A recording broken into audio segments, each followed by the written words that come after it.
I am fond of the Knights of the Round Table, of stories about the Crusades, images of knights riding on horses with their banners waving in the wind, a cross on their flag or some emblem on their armor, on their shield, signifying valor and Christianity. And I stumbled upon a story recently that I thought was very fitting. And the author said it was true. So, and if my memory is correct, it was during the time of King John III in England, quite a while ago, almost 1,000 years ago. And he had sent some knights on some errand, some mission. And in those days, knights would stop at various castles and ask if they could be put up for a day or 2 days so that their horses could rest, they could be fed, etc.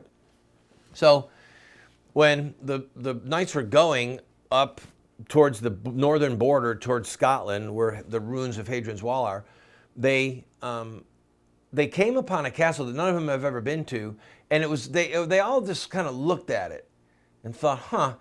And it was fine piece of the building was fine, you know, and I'm telling this in modern language, but there was just something about it that that made them ill at ease. And as they approached, they saw the guards there, and they asked if they could be put up, you know, men who were near the cudgel, whatever that thing is called, I forget the name. Anyway, portcullis. I'm sorry. So the guards wouldn't let him in. Said no. The owner has said that for the time being and for some time we are not entertaining strangers, and I'm sorry, but you're going to have to go. The next castle is about, you know, a day's journey. And they were worn out, and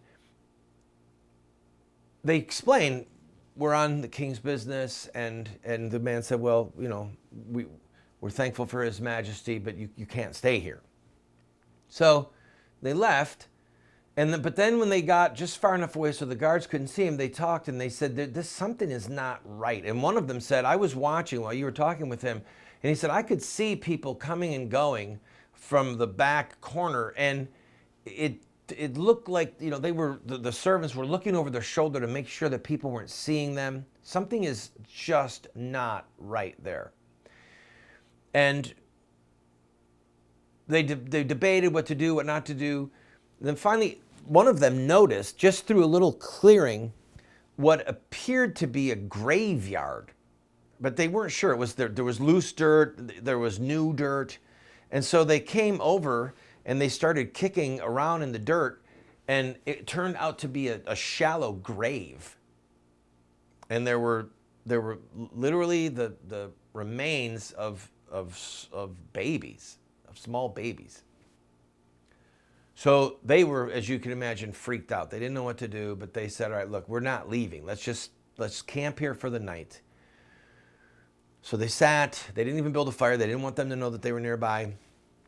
And they decided that one of them was going to go in as a spy on the next day. So he took off all of his really nice clothing and got some undergarments, got them a little bit soiled up, and went around and came in where he saw the other servants. And he was able actually to get in, all right? So he got in, and what he saw completely freaked him out, like beyond imagination. I will tell you what he found and what they did when I come back.